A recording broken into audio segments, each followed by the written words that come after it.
Assalamualaikum warahmatullahi wabarakatuh. Perkenalkan, nama saya Mutiarani, NPM C0C0 19006, Prodi D3 Akuntansi Universitas Bengkulu.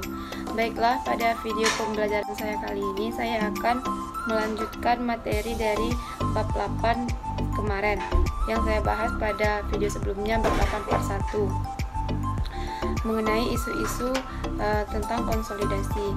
Bab 8 part 2 ini membahas tentang materi transaksi yang dilakukan atau aktivitas yang dilakukan oleh entitas anak, dan kita akan fokus pada contoh-contoh soal. Baiklah, saya akan menjelaskan bab 8 part 2, yaitu transaksi atau aktivitas yang dilakukan oleh entitas anak.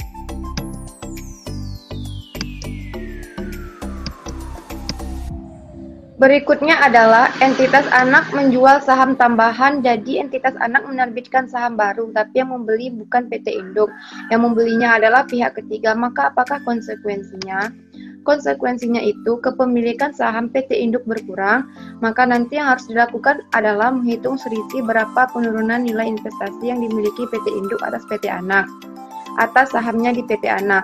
Nanti dibandingkan antara penurunannya karena tidak ada kas yang diturunkan oleh PT Induk karena yang membeli pihak ketiga.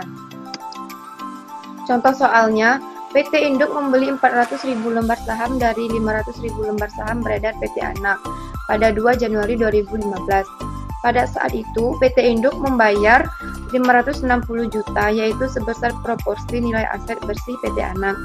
Komposisi dari ekuitas atau aset bersih PT Anak saat itu terdiri dari saham biasa 500 juta dan saldo laba 200 juta. Kita hitung apakah dia mengakuisisi nilai tercatat atau tidak pada nilai tercatat. Di sini adalah penjelasannya. Ekuitas total dari PT Anak ada 700 juta. Dari 700 juta ini berapa bagiannya dari PT Induk, berarti kalikan. Hitung dulu persentasinya 400.000 dibanding dengan 500.000. Itu berapa persen?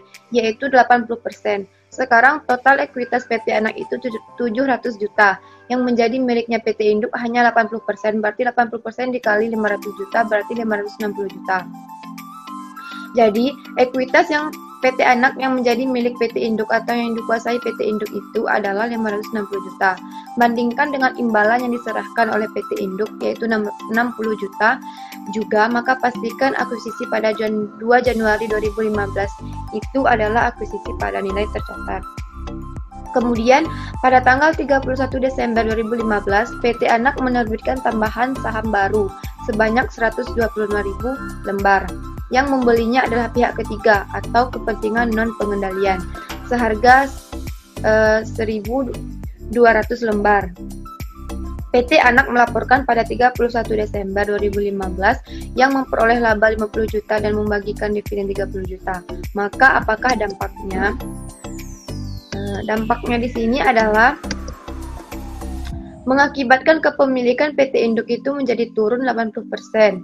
Dari 80% menjadi 64%. Dari mana hitungannya? Itu kepemilikan saham PT Induk tidak berubah, yaitu 400.000 lembar, tetapi jumlah saham beredar menjadi meningkat dari 500.000 lembar menjadi 625.000 lembar. Maka 400.000 lembar dibagi 625.000 lembar itu adalah 64%. Jadi turun persentasi kepemilikan PT Induk pada PT Anak dari 80 menjadi 64%. Kemudian penerbitan tambahan saham yang dilakukan oleh PT Anak meningkatkan ekuitasnya. Kenapa meningkatkan ekuitasnya? Karena menerbitkan saham baru, maka PT Anak itu akan mencatat di posisi kredit ada akun modal saham biasa yang dihitung dari jumlah saham baru yang ditentukan berarti 125.000 lembar. Kalikan dengan nilai nominalnya 100.000 lembar. Rupiah berarti modal saham biasa PT Anak itu meningkat menjadi 125.000 lembar rupiah. Sedangkan dia memperoleh kas dari menerbitkan saham baru 150 juta, berarti ada akun tambahan modal diskon yang juga bertambah 25 juta, berarti peningkatan ekuitasnya. Selanjutnya, PT Anak ketika dia menerbitkan tambahan saham baru itu adalah terjadi peningkatan ekuitasnya 150 juta dengan rincian 125-nya adalah peningkatan pada modal saham biasa dan 25 jutanya adalah peningkatan pada saldo tambahan. Sekarang kita hitung posisi ekuitas dari PT Anak sebelum adanya tambahan saham baru yang diterbitkan. Ini setelah adanya saham baru yang ditentukan. Ini adalah kepemilikan saham oleh PT Induk sebelum PT Anak menerbitkan saham baru.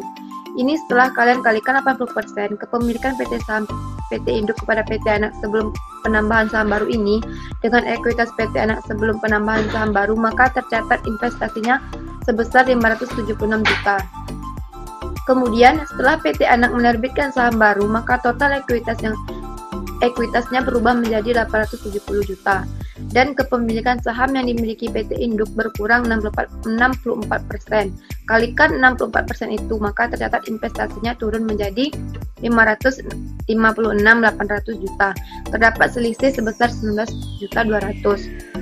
Untuk kasus ini tidak dapat kita bandingkan berapa adanya kas yang diperoleh oleh PT Induk. Kenapa tidak bisa? Karena transaksi ini bukan Induk yang melepaskan sahamnya, tapi PT Anak yang menerbitkan tambahan saham baru, beda dengan kasus sebelumnya. Pada kasus sebelumnya, memang kepemilikan saham PT Induk turun, tapi dia mendapatkan kas. Kenapa dia mendapatkan kas? Karena yang dijual oleh PT Induk adalah sahamnya PT Anak yang dia miliki. Kalau kasus ini kepemilikan saham PT Induk turun, tapi dia tidak mendapatkan kas sama sekali. Kenapa dia tidak mendapatkan kas? Karena bukan dia yang menerbitkan saham. Yang menerbitkan saham adalah PT Anak. Maka langsung 19.200 itu merupakan selisih. Ini adalah sebagai pengurang. Sekarang kita lihat di sini ekuitas langsung dicatat 126 juta. Investasi PT Anak berkurang sebesar 126 juta. Apakah ini ada kesalahan apakah ini ada kesalahan atau bagaimana?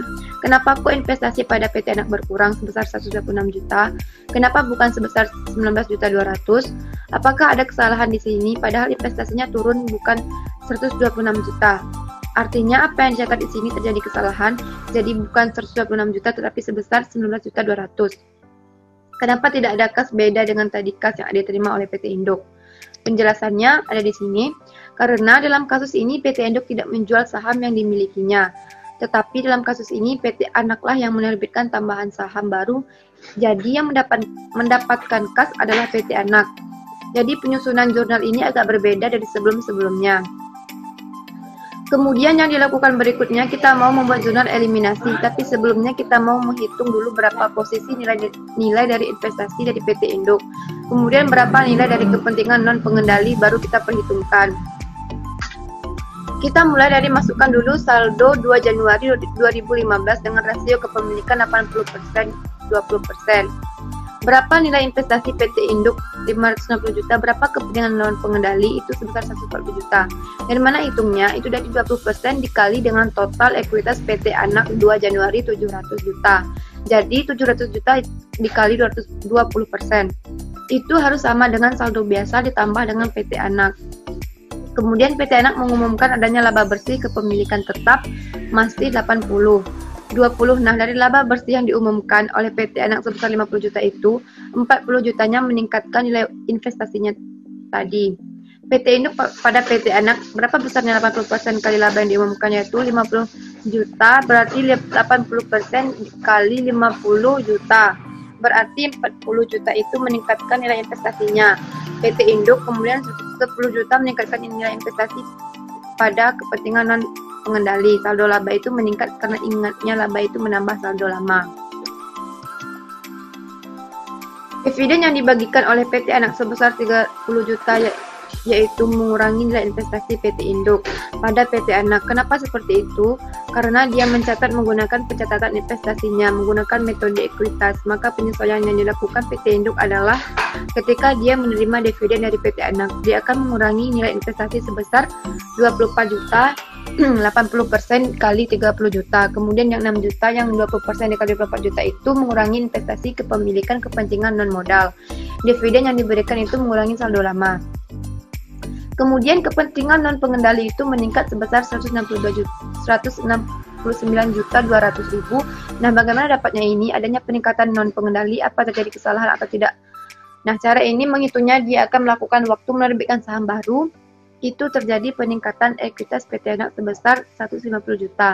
Akibat dari penerbitan saham baru yang dilakukan oleh entitas anak yang meningkatkan ekuitas PT Anak 150 juta ini membawa konsekuensi nilai investasi yang dimiliki oleh PT Induk atas PT Anak turun menjadi 19.200.000. Maka untuk menyeimbangkan maka terjadi peningkatan kepentingan non pengendali sebesar 169.200.000 sehingga sekarang nilai investasi yang dimiliki oleh PT Induk dengan kepemilikannya yang sudah turun dari 80 ke 64%, sekarang nilai investasi PT Induk pada PT Anak itu sebesar 556.800.000. Sedangkan kepentingan non pengendali itu sebesar 313.200.000. Posisi ekuitas akhir pada 31 Desember yang dimiliki oleh PT Anak itu untuk saldo laba saham biasa itu sebesar 625 juta. Untuk tambahan modal disetor itu 25 juta dan untuk saldo laba itu 220 juta. Sekarang kita hitung atau kita buat jurnalnya. Yang pertama adalah mengeliminasi saham biasa dan tambahan modal disetor dan saldo laba sebesar 625, 25 dan 200. Kemudian mengeliminasi bagian laba atas PT Anak. Ingat, saldo normal dari laba itu kredit, maka kita mengeliminasi dengan kita debitkan. Begitu juga dengan bagian laba non pengendali. Dividen diumumkan juga dieliminasi karena ini sudah akun dividen itu dicatat oleh PT Anak ketika dia mengumumkan pembagian dividen. Saldo normal dividen itu adalah debit, maka jika mau eliminasi maka kita kreditkan. Investasi pada PT Anak juga kita eliminasi sebesar 556.800.000 dan kepentingan non pengendali kita munculkan sebesar 313.200. Baiklah, mungkin hanya itu materi yang bisa saya sampaikan pada video saya kali ini. Semoga video yang pembelajaran yang telah saya berikan bisa bermanfaat bagi kita semua. Lebih dan kurangnya saya mohon maaf. Wabillahi taufiq wal hidayah. Wassalamualaikum warahmatullahi wabarakatuh.